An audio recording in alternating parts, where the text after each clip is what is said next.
ನಮಸ್ಕಾರ ಎಲ್ಲರಿಗೂ ಚಾನೆಲ್ಗೆ ಸ್ವಾಗತ. ವಾಂಗಿಬಾತ್ ಮಾಡಬೇಕು ಅಂದ್ರೆ ವಾಂಗಿಬಾತ್ ಪೌಡರ್ ಮನೇಲಿ ಇರಲೇಬೇಕು. ಇಲ್ಲ ಅಂದ್ರೆ ಕನಿಷ್ಠ ಪಕ್ಷ ಅಂಗಡಿಯಿಂದ ನಾವು ತಂದು ಮಾಡಬೇಕಾಗತ್ತೆ. ಇಲ್ದಿದ್ರೆ ವಾಂಗಿಬಾತ್ನ ಮಾಡೋದಕ್ಕೆ ಆಗೋದಿಲ್ಲ ಅಂತ ಎಲ್ಲರ ಕಲಲ್ಲೂ ಇದೆ ಅಲ್ವಾ. ಆದ್ರೆ ಇವತ್ತಿನ ರೆಸಿಪಿ ನೋಡಿದ್ರೆ ನಿಮಗೆ ಅದು ಸುಳ್ಳು ಅಂತ ಅನ್ಸುತ್ತೆ. ಯಾಕೆಂದ್ರೆ ವಾಂಗಿಬಾತ್ನ ಈ ತರನು ಮಾಡ್ಬೋದಾ ಅಂತ ಅನ್ನೋದು ನಿಮ್ಗೆ ಗೊತ್ತಾಗುತ್ತೆ. ಹಸಿರು ವಾಂಗಿಬಾತ್ ಮಾಡೋದು ಹೇಗೆ, ಅದಕ್ಕೆ ಏನೆಲ್ಲ ಸಾಮಗ್ರಿಗಳು ಬೇಕು ಅದನ್ನ ವಿಡಿಯೋದಲ್ಲಿ ನೋಡ್ತಾ ಹೋಗ್ತೀರಾ. ವಿಡಿಯೋ ಇಷ್ಟ ಆದರೆ ಲೈಕ್ ಕೊಡೋದನ್ನ ಮರಿಬೇಡಿ. ಬನ್ನಿ ರೆಸಿಪಿನ ನೋಡ್ತಾ ಹೋಗೋಣ. ಇಲ್ಲಿ ನಾನು 1/4 kg ಬದನೆಕಾಯಿನ ಈ ರೀತಿಯಾಗಿ ಹೆಚ್ಚಿಟ್ಕೊಂಡಿದ್ದೀನಿ. ಇದನ್ನು ನೀರಿಗೆ ಹಾಕ್ಕೊಂಡಿದ್ದೀನಿ. ನೀರಿಗೆ ಸ್ವಲ್ಪ ಉಪ್ಪನ್ನು ಸೇರಿಸ್ಕೊಂಡಿದ್ದೆ. ಹೀಗೆ ಹೆಚ್ಚಿದ ತಕ್ಷಣ ಉಪ್ಪಿರೋಂಥ ನೀರಿಗೆ ಹಾಕೋದ್ರಿಂದ ಬದನೆಕಾಯಿ ಕಪ್ಪು ಬಣ್ಣಕ್ಕೆ ತಿರುಗೋದಿಲ್ಲ. ಅಕಸ್ಮಾತ್ ಕಹಿ ಅಂಶ ಏನಾರು ಇದ್ದರೆ ಅದು ಕೂಡ ಹೊಟ್ಟೋಗುತ್ತೆ. ಇಲ್ಲಿ ಪಕ್ಕದಲ್ಲಿ ತಟ್ಟೆಯಲ್ಲಿ ಕೆಲವೊಂದು ಪದಾರ್ಥ ಇಟ್ಕೊಂಡಿದ್ದೀನಿ. ಇದನ್ನೆಲ್ಲ ಹುರ್ಕೋಬೇಕು. ಒಂದು ಚಿಕ್ಕ ಚಮಚದಷ್ಟು ಕಡಲೆಬೇಳೆ, ಉದ್ದಿನಬೇಳೆ, ಹಾಗೆ 1 ಟೇಬಲ್ ಸ್ಪೂನಷ್ಟು ಕೊತ್ತಂಬರಿ ಬೀಜ ಅಥವಾ ಧನಿಯಾ, ಹಾಗೆ ಚಕ್ಕೆ ಮತ್ತು ಮರಾಠ ಮೊಗ್ಗು. ವಾಂಗಿಬಾತಿಗೆ ಬೇಕಾಗಿರುವಂಥದ್ದು ತುಂಬ ಮುಖ್ಯವಾದ್ದು ಮರಾಠ ಮೊಗ್ಗು, ಹಾಗೆ 2ರಿಂದ 3 ಏಲಕ್ಕಿ. ಅಕಸ್ಮಾತ್ ನಿಮ್ಮ ಹತ್ರ ಏಲಕ್ಕಿ ಬಿಡಿಸಿ ಸಿಪ್ಪೆನ ಇಟ್ಕೊಂಡು ಒಳಗಡೆ ಕಾಳನ್ನು ಹಾಕಿ ಮಾಡಿಟ್ಕೊಂಡಿರ್ತೀರಲ್ಲ, ಆ ಸಿಪ್ಪೆನ ಕೂಡ ಬಳಸ್ಕೋಬೋದು. ಹಾಗೆಯೇ 1 ಕಪ್ಪಷ್ಟು ತಾಜಾ ತೆಂಗಿನ ತುರಿ, ಖಾರಕ್ಕೆ 3 ಹಸಿರು ಮೆಣಸಿನ್ಕಾಯಿನ ಇಟ್ಕೊಂಡಿದ್ದೀನಿ, ಹಾಗೆ ಸ್ವಲ್ಪ ಕೊತ್ತಂಬರಿ ಸೊಪ್ಪು. ಇಲ್ಲಿ ನೀವು ಹಸಿ ತೆಂಗಿನ ತುರಿ ಬದಲಾಗಿ ಒಣ ಕೊಬ್ಬರಿನ ಕೂಡ ಬಳಸ್ಕೋಬೋದು. ನಾನು ಸಾಮಾನ್ಯವಾಗಿ ಕಾಯಿ ತುರಿ ಎಲ್ಲರೂ ಸುಲಭವಾಗಿ ಮಾಡ್ಬೋದು ಅಂತ ತೋರಿಸಿದ್ದೀನಿ. ಕೊಬ್ಬರಿ ಕೂಡ ಹಾಕೋಬೋದು. ಅದು ಇನ್ನೂ ನಿಮಗೆ ಹುರಿಯೋ ಕೆಲಸ ಸ್ವಲ್ಪ ಕಡಿಮೆ ಆಗುತ್ತೆ. ಒಂದು ಪ್ಯಾನ್ ಇಟ್ಕೊಂಡಿದ್ದೀನಿ. ಅದಕ್ಕೆ ಸ್ವಲ್ಪ ಎಣ್ಣೆನ ಹಾಕ್ಕೊಂಡು ಅದಕ್ಕೆ ಕಡಲೆಬೇಳೆ ಮತ್ತು ಉದ್ದಿನಬೇಳೆನ ಹಾಕ್ಕೊಂಡಿದ್ದೀನಿ. ಇದನ್ನು ಫಸ್ಟು ಚೆನ್ನಾಗಿ ಹುರ್ಕೊಳ್ಳೋಣ, ಹಸಿ ವಾಸನೆ ಹೋಗೋ ಹಾಗೆ. ನಂತರ ಇದಕ್ಕೆ ಉಳಿದೆಲ್ಲ ಪದಾರ್ಥಗಳನ್ನು ಹಾಕ್ಕೊಳ್ತೀನಿ. ಈಗ ಕೊತ್ತಂಬರಿ ಬೀಜನೂ ಸ್ವಲ್ಪ ಆಗಿದೆ ಅಂತ ಗೊತ್ತಾದಮೇಲೆ, ಅಂದರೆ ಅದ್ರದ್ದೊಂದು ಘಮ ಬರೋಕ್ಕೆ ಶುರುವಾಗುತ್ತಲ್ಲ, ಅದಾದಮೇಲೆ ನಾನು ಇದಕ್ಕೆ ಸ್ವಲ್ಪ ಗಸಗಸೆನ ಸೇರಿಸ್ಕೊತೀನಿ. 1 ಟೇಬಲ್ ಸ್ಪೂನ್ನಷ್ಟು ಸೇರಿಸ್ಕೊಂಡ್ರೂ ಆಗುತ್ತೆ. ಅಥವಾ ನಿಮಗೆ ಗಸಗಸೆ ವಾಸನೆ ಜಾಸ್ತಿ ಅನಿಸುತ್ತೆ ಅಂದರೆ ಸ್ವಲ್ಪ ಕಡಿಮೆ ಪ್ರಮಾಣದಲ್ಲಿ ಸೇರಿಸ್ಕೊಂಡ್ರೂ ಆಗುತ್ತೆ. ಗಸಗಸೆ ಹಾಕಬೇಕು ಇದಕ್ಕೆ. ಈಗ ಎಲ್ಲವೂ ಕೂಡ ಹುರಿದಾಗಿದೆ. ಸ್ವಲ್ಪ ಎಣ್ಣೆನ ಸೇರಿಸ್ಕೊಂಡೆ ಮಧ್ಯದಲ್ಲಿ ನಾನು, ಅಂದರೆ ಸ್ವಲ್ಪ ಡ್ರೈ ಆಗ್ತಿದೆಯೇನೋ ಅಂತ ಅನ್ನಿಸ್ತು, ಹಾಗಾಗಿ ಎಣ್ಣೆನ ಹಾಕ್ಕೊಂಡೆ. ಜಾಸ್ತಿ ಏನು ಎಣ್ಣೆ ಇದಕ್ಕೆ ಬೇಕಾಗೋದಿಲ್ಲ. ಹುರಿಬೇಕಾದ್ರೆ ತಳ ಹಿಡಿಬಾರ್ದು, ಚೆನ್ನಾಗಿ ಒಂದೇ ಬಣ್ಣ ಅಂದರೆ ಈವನ್ನಾಗಿ ಬರಲಿ, ಬೇಳೆಗಳಿಗಿರ್ಬೋದು ಬಣ್ಣ, ಅಥವಾ ಕೊತ್ತಂಬರಿ ಬೀಜ ಎಲ್ಲದು, ಆ ಉದ್ದೇಶಕ್ಕೋಸ್ಕರ ಈ ಥರ ಮಾಡೋದು. ಇದಕ್ಕೆ ಗಸಗಸೆ ಹಾಕೋಬೇಕು ಅಂತ ಹೇಳಿದೆ, ಮಧ್ಯದಲ್ಲಿ ನಾನು ಮರ್ತಿದ್ದೆ ಅನಿಸುತ್ತೆ. ಪ್ಯಾನ್ನ ತೆಗೆದೆ, ನಂತರ ನೆನಪಾಯಿತು ಗಸಗಸೆ ಹಾಕೋಬೇಕು ಅಂಥೇಳಿ. ಹೀಗೆ ಯಾವ್ದಾರ ಒಂದೊಂದು ಮರ್ತೋಗ್ತಿರುತ್ತೆ. ಬಟ್ ಎಲ್ಲ ಜೋಡಿಸಿಟ್ಕೊಂಡಾಗ ಕಣ್ಣಿಗೆ ಕಾಣ್ತಿರುತ್ತಲ್ಲ, ಹಾಗಾಗಿ ಸೇರಿಸ್ಕೊಳ್ಳಬೇಕು ಅಂತ ಗೊತ್ತಾಗುತ್ತೆ. ಗಸಗಸೆನ ಇಷ್ಟು ಕ್ವಾಂಟಿಟಿ ಸೇರಿಸ್ಕೊಂಡಿದ್ದೀನಿ. ಈಗ ಮತ್ತೆ ಹುರ್ಕೊಳ್ಳೋಣ. ಬೇಗ ಆಗೋಗುತ್ತೆ, ಇದೇನು ಜಾಸ್ತಿ ನಿಮಗೆ ಸಮಯ ತಗೊಳ್ಳೋದಿಲ್ಲ. ಚಟಪಟ ಅಂತ ಸಿಡಿಯೋಕ್ಕೆ ಶುರುವಾಗುತ್ತೆ, ಅದರದ್ದು ಕೂಡ ಘಮ ಬರುತ್ತೆ. ಅಷ್ಟಾದರೆ ಸಾಕು. ಆದಮೇಲೆ ಇದನ್ನು ಒಂದು ತಟ್ಟೆನಲ್ಲಿ ತೆಗೆದಿಟ್ಕೊಳ್ಳೋಣ. ಈಗ ಅದೇ ಪ್ಯಾನ್ನ ಖಾಲಿ ಮಾಡಿಕೊಂಡು ಅದಕ್ಕೆ ನಾನು ಹಸಿರು ಮೆಣಸಿನ್ಕಾಯಿ, ಸ್ವಲ್ಪ ಎಣ್ಣೆನ ಹಾಕ್ಕೊಳ್ತೀನಿ. ಎಣ್ಣೆ ಹಾಕ್ಕೊಂಡೇ ಹುರ್ಕೊಳ್ಳಿ, ಇಲ್ದಿರೆ ತುಂಬ ಅದೊಂಥರ ಘಾಟಾಗತ್ತೆ, ಆಮೇಲೆ ಚೆನ್ನಾಗಿ ಹುರಿದಾಗೂ ಆಗೋದಿಲ್ಲ. ಹಸಿರು ಮೆಣಸಿನ್ಕಾಯಿನ ಎಣ್ಣೆನಲ್ಲಿ ಹುರ್ಕೊಳ್ತೀನಿ. ಈ ರೀತಿ ಸ್ವಲ್ಪ ಕಟ್ ಮಾಡಿ ಹಾಕ್ಕೊಳ್ಳಿ. ಹೀಗೆ ಮಾಡೋದ್ರಿಂದ ಏನಾಗುತ್ತೆ ಅಂದರೆ ಸಿಡಿಯೋದಿಲ್ಲ. ಹಸಿರು ಮೆಣಸಿನ್ಕಾಯಿ ಒಳಗಡೆ ಬೀಜ ಇರುತ್ತೆ. ಆಮೇಲೆ ಇದು ಎಣ್ಣೆನಲ್ಲಿ ಹಾಕಿ ಹುರಿತಿದ್ದಾಗ ಒಳಗಡೆ ಅದೆಲ್ಲದು ಕಾವಿಗೆ ಸಿಡಿಯೋಕ್ಕೆ ಶುರುವಾಗುತ್ತೆ. ಬೀಜ ಸಿಡಿಯುತ್ತೆ ಅಂತಲ್ಲ, ನೀವು ಬೀಜ ತೆಗೆದು ಹಾಕಿದ್ರೂ ಒಂದೊಂದ್ಸರಿ ಚಟ್ಪಟ್ ಅಂತಿರುತ್ತೆ. ಆದರೆ ಇಲ್ಲಂತೂ ಹಾಗೆ ಕಟ್ ಮಾಡದೆ ಹಾಕಿದ್ರೆ ಬೀಜ ಸಿಡಿಯೋ ಸಾಧ್ಯತೆ ಇರುತ್ತೆ. ಹಾಗಾಗಿ ಸ್ವಲ್ಪ ಕಟ್ ಮಾಡಿಕೊಂಡು ಈ ರೀತಿ ಹಾಕ್ಕೊಳ್ಳಿ. ಇದಕ್ಕೂ ಸ್ವಲ್ಪ ಎಣ್ಣೆ ಹಾಕ್ಕೊಂಡು ಚೆನ್ನಾಗಿ ಹುರ್ಕೊಳ್ಳಿ. ಅದರದ್ದು ಒಂದು ಬಿಳಿ ಬಿಳಿ ಚುಕ್ಕೆ ಥರ ಬರುತ್ತಲ್ಲ, ಹಂಗೆ ಬಂದರೆ ಸಾಕು. ನಂತರ ಕೊತ್ತಂಬರಿ ಸೊಪ್ಪು. ಕ್ಷಮಿಸಿ, ಇಲ್ಲಿ ಕರೆಂಟ್ ಹೊಟ್ಟೋಯ್ತು, ಹಾಗಾಗಿ ಸ್ವಲ್ಪ ವೀಡಿಯೋದಲ್ಲಿ ನಿಮಗೆ ಕತ್ಲೆ ಥರ ಕಾಣಿಸ್ಬೋದು, ಕ್ಷಮಿಸಿ. ಕೆಲವೊಂದು ಸತಿ ವೀಡಿಯೋ ಮಾಡ್ತಿದ್ದಾಗ ನಾವೇನು ಮಾಡೋದಕ್ಕಾಗೋದಿಲ್ಲ, ಅಸಹಾಯಕರಾಗ್ತೀವಿ. ಪ್ರೋಸೆಸ್ ನಡೀತಿದ್ದಾಗ ಅದನ್ನು ಮಧ್ಯದಲ್ಲಿ ನಿಲ್ಲಿಸಿ ರೀಶೂಟ್ ಮಾಡೋದಕ್ಕೆ ಆಗೋದಿಲ್ಲ. ಈಗ ಮಾಡೋಕ್ಕೆ ಶುರು ಮಾಡಿಬಿಟ್ಟಿದ್ನಲ್ಲ, ಹಾಗಾಗಿ ಮುಂದುವರಿಸಿದ್ದೀನಿ. ನಿಮಗೂ ಕೂಡ ಅರ್ಥ ಆಗತ್ತೆ ಅಂತ ಅಂದ್ಕೊಂಡಿದ್ದೀನಿ. ಈಗ ಎಲ್ಲದೂ ಹುರಿದಿದ್ದಾಯಿತು, ಅದನ್ನು ಆರೋದಕ್ಕಿಟ್ಟಿದ್ದೀನಿ. ಅದೆಲ್ಲ ಆರಿದ್ಮೇಲೆ ಮಿಕ್ಸರ್ಗೆ ಹಾಕಿ ನಾನು ಒಂದು ಪೇಸ್ಟ್ನ ತಯಾರು ಮಾಡ್ಕೊತೀನಿ. ಈಗ ಅದು ಆರೋ ಅಷ್ಟರಲ್ಲಿ ನಾನು ಇಲ್ಲಿ ಒಗ್ಗರಣೆನ ಮಾಡ್ಕೊಳ್ತಾ ಇದ್ದೀನಿ. ಒಗ್ಗರಣೆಗೆ ವಾಂಗಿಬಾತಿಗೆ ಏನು ಹಾಕ್ತಿರೋ ಕಡಲೆಬೇಳೆ, ಉದ್ದಿನಬೇಳೆ, ಸಾಸಿವೆ, ಸ್ವಲ್ಪ ಒಣಮೆಣಸಿನ್ಕಾಯಿ, ಕರಿಬೇವಿನ ಸೊಪ್ಪು ತುಂಬ ಮುಖ್ಯ, ಹಾಗೆ ಒಂದು ಚಿಟಿಕೆ ಇಂಗು ಕೂಡ ಹಾಕಬೇಕು. ಇಂಗು ಹಾಕಿದ್ರೆ ಒಳ್ಳೆಯದು, ಅದು ಕೂಡ ಒಂದು ಒಳ್ಳೆ ಘಮ ಕೊಡುತ್ತೆ. ಜೊತೆಗೆ ಅರಗೋದಕ್ಕೂ ಕೂಡ ತುಂಬಾ ಸಹಾಯ ಮಾಡುತ್ತೆ. ಈಗ ಒಗ್ಗರಣೆಗೆ ಇದಕ್ಕೆ ಗೋಡಂಬಿ ಬೀಜನ ಹಾಕ್ಕೊಳ್ತಾ ಇದ್ದೀನಿ. ಚೆನ್ನಾಗಿರುತ್ತೆ ವಾಂಗಿಬಾತಲ್ಲಿ ಗೋಡಂಬಿ ಮಧ್ಯೆ ಮಧ್ಯೆ ಸಿಕ್ತಿದ್ರೆ. ನಾನಿಲ್ಲಿ ಇಡಿಯಾಗಿ ಹಾಕ್ಕೊಂಡಿದ್ದೀನಿ. ಸಣ್ಣದಾಗಿ ಕಟ್ ಮಾಡಿ ಹಾಕ್ಕೊಂಡ್ರೂ ಕೂಡ ಚೆನ್ನಾಗಿರುತ್ತೆ. ಅಥವಾ ನಿಮ್ಮ ಹತ್ರ ಈ ಗೋಡಂಬಿ ಚೂರು ಥರದಿರುತ್ತಲ್ಲ, ಅಂಗಡಿಲಿ ಸಿಗತ್ತಲ್ಲ, ಬೇಬಿ ಗೋಡಂಬಿ ಅಂತನೋ ಏನೋ ಅಂತಾರೆ, ಅದಿದ್ರೆ ಅದು ಹಾಕ್ಕೋಬೋದು.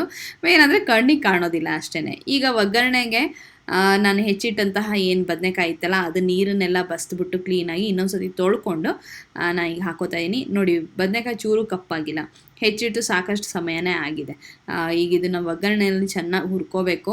ಇದು ಒಗ್ಗರಣೆಯಲ್ಲಿ ಇರೋವಂಥ ಎಣ್ಣೆಲೇ ಬೇಯಬೇಕು. ನಾನಿಲ್ಲಿ ತುಂಬ ಜಾಸ್ತಿ ಕ್ವಾಂಟಿಟಿ ಎಣ್ಣೆ ಹಾಕ್ಕೊಂಡಿಲ್ಲ ಒಗ್ಗರಣೆಗೆ, ಹಾಗಾಗಿ ಬದನೆಕಾಯಿ ಬೇಯೋದಕ್ಕೆ ಸ್ವಲ್ಪ ಸಮಯ ತೊಗೊಳುತ್ತೆ. ಒಂದು ಸ್ವಲ್ಪ ಅರಿಶಿನ ಹಾಕ್ಕೊಳ್ತಾ ಇದ್ದೀನಿ. ಬೇಕಂದರೆ ಒಂದು 1/4 ಚಮಚ ಉಪ್ಪು ಕೂಡ ಹಾಕ್ಕೋಬೋದು. ಈಗ ಒಂದು ಚಿಟಿಕೆಗಿಂತಲೂ ಕಡಿಮೆ ಅಷ್ಟು ಕ್ವಾಂಟಿಟಿದು ಹಿಂಗನ್ನು ಹಾಕ್ಕೊಂಡಿದ್ದೀನಿ. ಎಲ್ಲ ಹುರ್ಕೊಳ್ಳೋಣ. ಇದು ಒಗ್ಗರಣೆನಲ್ಲಿ ಬೇಯಿಸ್ಕೋಬೇಕು ಅಂತ ಹೇಳಿದೆ. ಈ ಥರ ಹುರಿಯೋದು, ಒಂದು ಸ್ವಲ್ಪ ಹೊತ್ತು ಮುಚ್ಚಿಡೋದು, ಮತ್ತೆ ತೆಗೆದು ಮತ್ತೆ ಕೈ ಆಡಿಸೋದು, ಮತ್ತೆ ಮುಚ್ಚಿಡೋದು, ಈ ಥರ ಮಾಡ್ತಾ ನೀವು ಒಗ್ಗರಣೆನಲ್ಲಿ ಬದನೆಕಾಯಿನ ಬೇಯಿಸ್ಕೋಬೇಕಾಗತ್ತೆ. ತುಂಬ ಎಣ್ಣೆ ಹಾಕೊಳ್ಳೋ ಅವಶ್ಯಕತೆಯೂ ಇರೋದಿಲ್ಲ ಈ ಥರ ಮಾಡೋದ್ರಿಂದ. ಇಲ್ಲ ನಮಗೆ ಸ್ವಲ್ಪ ಎಣ್ಣೆ ಜಾಸ್ತಿ ಇರಬೇಕು ಅಂದರೆ ಇನ್ನೊಂದು ಸ್ವಲ್ಪ ಎಣ್ಣೆ ಹಾಕೊಳ್ಳಿ, ಇನ್ನೂ ಬೇಗ ಬೆಂದು ಹೋಗುತ್ತೆ. ಬದನೆಕಾಯಿ ಜೊತೆಗೆ ಇಲ್ಲಿ ನೀವು ಬೇಕಾದರೆ ದಪ್ಪ ಮೆಣಸಿನ್ಕಾಯಿ ಸೇರಿಸ್ಕೋಬೋದು, ಬಟಾಣಿ ಸೇರಿಸ್ಕೋಬೋದು, ಅಥವಾ ಆಲೂಗೆಡ್ಡೆ ಇಷ್ಟ ಆಗುತ್ತೆ ಅಂದರೆ ಆಲೂಗೆಡ್ಡೆ ಕೂಡ ಸೇರಿಸ್ಕೋಬೋದು. ಈಗ ಹುರಿದಿದ್ದೇನು ಪದಾರ್ಥ ಇತ್ತಲ್ಲ ಅದನ್ನೆಲ್ಲ ಮಿಕ್ಸರ್ ಜಾರ್ಗೆ ಹಾಕ್ಕೊಂಡಿದ್ದೀನಿ. ಒಂದು ಪುಡಿನ ಮಾಡ್ಕೊಳ್ತೀನಿ. ಪುಡಿ ಯಾವ ಥರ ಆಗಿದೆ ಅಂತ ನಿಮ್ಗೆ ಇಲ್ಲಿ ತೋರಿಸ್ತಾ ಇದ್ದೀನಿ. ಈ ಪುಡಿನ ನಾವು ಮಾಡಿಟ್ಕೋಬೋದಾ ಅಂತ ಕೇಳಿದರೆ ಖಂಡಿತ ಮಾಡಿಟ್ಕೋಬೋದು. ಆದರೆ ಇದು ತುಂಬ ಅಂದರೆ ಬೇಳೆ ಎಲ್ಲ ಬಿದ್ದಿರೋದ್ರಿಂದ ನೀವು ತುಂಬ ದಿವಸ ಇಟ್ಕೊಳ್ಳೋದಕ್ಕೆ ಆಗೋದಿಲ್ಲ. ಒಂದು ರೀತಿ ತೇವಾಂಶ ಹೀರ್ಬಿಡುತ್ತೆ, ವಾಸನೆ ಬರುತ್ತೆ, ಫ್ರೆಶ್ನೆಸ್ ಏನಿರುತ್ತಲ್ಲ ಅದು ಹೊರಟೋಗುತ್ತೆ. ಈಗ ಇದಕ್ಕೆ ಹುರಿದಿಟ್ಟಂತಹ ಕೊತ್ತಂಬರಿ ಸೊಪ್ಪು ಮತ್ತು ಹಸಿರು ಮೆಣಸಿನ್ಕಾಯಿ ಹಾಗೆ ತಾಜಾ ತೆಂಗಿನ ತುರಿ ಏನು ಇಟ್ಕೊಂಡಿದ್ದಲ್ಲ ಅದನ್ನು ಹಾಕ್ಕೊಳ್ತೀನಿ.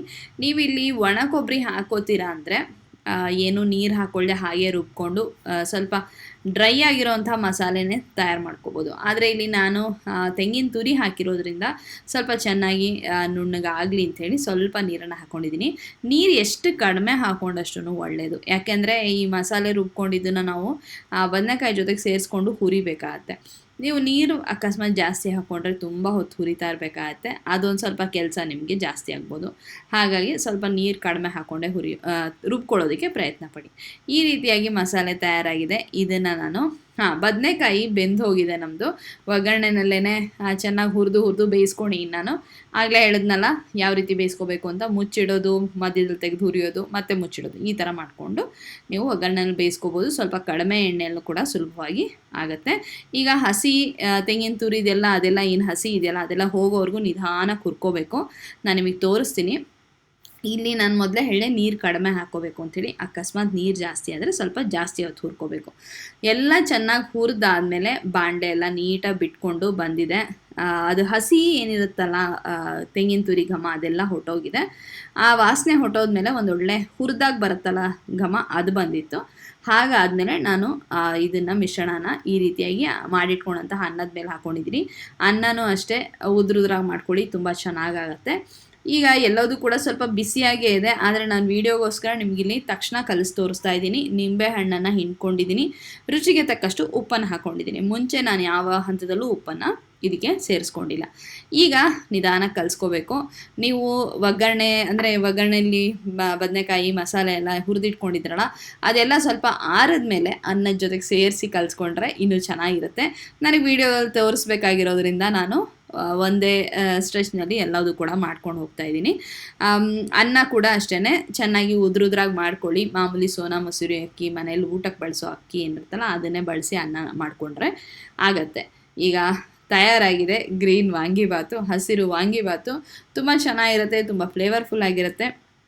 ನಿಮಗೆ ಲಂಚ್ ಬಾಕ್ಸಿಗೆ ಒಂದು ರೆಸಿಪಿ ಸಿಕ್ತು ಅಂತ ಅಂದ್ಕೊಳ್ತೀನಿ. ಹಾಗೆ ಲಂಚ್ ಬಾಕ್ಸು ಅಂತನೆಲ್ಲ ಬೆಳಗ್ಗೆ ತಿಂಡಿಗೆ ನಿಮ್ಗೆ ಈ ಥರದ್ದು ಏನಾದ್ರು ಬಾತ್ಗಳು ಮಾಡಿಕೊಂಡು ತಿಂಡಿ ಮಾಡೋ ಅಭ್ಯಾಸ ಇದ್ದರೆ ಅದಕ್ಕೂ ಕೂಡ ತುಂಬಾ ಮಾಡಿಸಿದ್ದು ಅನ್ಬೋದು. ಗೋಡಂಬಿಗಳನ್ನು ಅಲಂಕಾರಿಕವಾಗಿಟ್ಟು ನಿಮ್ಮ ಮುಂದೆ ಸರ್ವ್ ಮಾಡ್ತಾಯಿದ್ದೀನಿ. ವಿಡಿಯೋ ಇಷ್ಟ ಆಗಿದೆ ಅಂತ ಅಂದ್ಕೊಳ್ತೀನಿ. ಇಷ್ಟ ಆದರೆ ಖಂಡಿತ ಲೈಕ್ ಕೊಡೋದನ್ನು ಮರಿಬೇಡಿ. ನೋಡಿದ್ರೆ ರೆಸಿಪಿ ಚೆನ್ನಾಗಿದೆ ಅಲ್ವಾ? ರುಚಿ ಕೂಡ ಅಷ್ಟೇ ಚೆನ್ನಾಗಿರುತ್ತೆ. ಮನೇಲಿರುವಂಥ ಸಾಮಗ್ರಿಗಳನ್ನೇ ಬಳಸಿ ಮಾಡಿರುವಂಥದ್ದು. ಅಂಗಡಿಯಿಂದನೂ ತರಬೇಕಾಗಿಲ್ಲ. ಪುಡಿನ ಹುರಿದು ಮಾಡಿಕೊಂಡು ಅದು ಕೂಡ ನೀವು ಟೈಮ್ನ ಅಲ್ಲಿ ಕಳಿಬೇಕಾಗಿಲ್ಲ. ಚೆನ್ನಾಗಿ ಬರುತ್ತೆ. ಖಂಡಿತ ಟ್ರೈ ಮಾಡಿ ನೋಡಿ. ನೆಂಚ್ಕೊಳ್ಳೋದಕ್ಕೆ ಈರುಳ್ಳಿ ಮತ್ತು ಟೊಮೆಟೊ ಹಾಕಿರೋಂಥ ಮೊಸರು ಬಜ್ಜಿ ಏನಿರುತ್ತಲ್ಲ ಅದನ್ನು ಮಾಡ್ಕೊಳ್ಳಿ. ತುಂಬ ಚೆನ್ನಾಗಿರುತ್ತೆ ಕಾಂಬಿನೇಷನು. ಇಲ್ಲ ಸೌತೆಕಾಯಿನೂ ಬರೀ ಸೌತೆಕಾಯಿ ಮೊಸರು ಬಜ್ಜಿ ಅದು ಕೂಡ ಮಾಡ್ಬೋದು, ತುಂಬಾ ಚೆನ್ನಾಗಿರುತ್ತೆ. ಇನ್ನೊಂದು ಮುಖ್ಯವಾಗಿ ಈ ರೆಸಿಪಿನ ಶೇರ್ ಮಾಡೋದು ಕಾರಣ ಏನಂದ್ರೆ ಹಬ್ಬ ಹರಿದಿನಗಳಲ್ಲಿ ಏನಾಗುತ್ತೆ ಅಂದರೆ ಯಾವುದೋ ಒಂದು ಪೌಡ್ರು ಹೊರಗಿಂದ ತಂದಿದ್ದು ಮಾಡೋದಕ್ಕೆ ಆಗೋದಿಲ್ಲ. ನೈವೇದ್ಯಕ್ಕೆ ಇರ್ಬೋದು ಅಥವಾ ಮನೇಲಿ ಹಬ್ಬ ಅಂತಾನೆ ಇರ್ಬೋದು, ಮನೇಲಿ ಪೌಡ್ರ್ ಮಾಡ್ತಾ ಕುತ್ಕೊಳ್ಳೋದಕ್ಕೆ ಪುರ್ಸೋದಿಲ್ಲ. ಈ ಥರ ಏನಾರೋ ಇದ್ದಾಗ ಅಥವಾ ದೇವಸ್ಥಾನಗಳಿಗೆ ಪ್ರಸಾದ ಮಾಡ್ಕೊಡ್ಬೇಕಾ ಅಥವಾ ಮನೆಯಲ್ಲೇ ದೇವ್ರಿಗೆ ನೈವೇದ್ಯ ಮಾಡ್ಬೇಕಾ, ಹೀಗೆಲ್ಲರದ್ದು ಬಂದಾಗ ಈ ರೆಸಿಪಿ ಹೇಳಿ ಮಾಡಿಸಿದ್ದು ಅಂತ ನನಗೆ ಅಷ್ಟೇ. ಖಂಡಿತ ನೀವು ಟ್ರೈ ಮಾಡಿ ನೋಡಿ, ನಿಮಗೆ ಹೇಗೆ ಬಂತು, ರುಚಿ ಏನಿಸ್ತು ನಿಮಗೆ ಮಾಡಿದ ಮೇಲೆ ಬಂದು ಕಾಮೆಂಟ್ ಮಾಡೋದನ್ನ ಮರಿಬೇಡಿ. ಇಷ್ಟು ಹೇಳ್ತಾ ಸಿಗೋಣ ಇನ್ನೊಂದು ಸುಂದರವಾದ ವಿಡಿಯೋದಲ್ಲಿ. ಅಲ್ಲಿವರೆಗೂ ಧನ್ಯವಾದಗಳು.